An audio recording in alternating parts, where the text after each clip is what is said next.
Hello guys, in this video I am going to show you how to add a job offer to your favorites so that you can find it later on.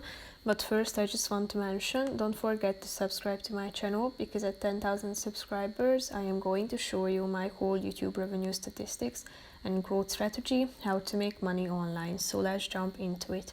First of all, open the application on your phone.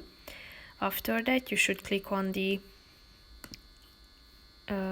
job search icon and seek for a job that you are interested in. After that, click on the relevant one, and if you want to save this job offer, click on the save button down below, which is the first option.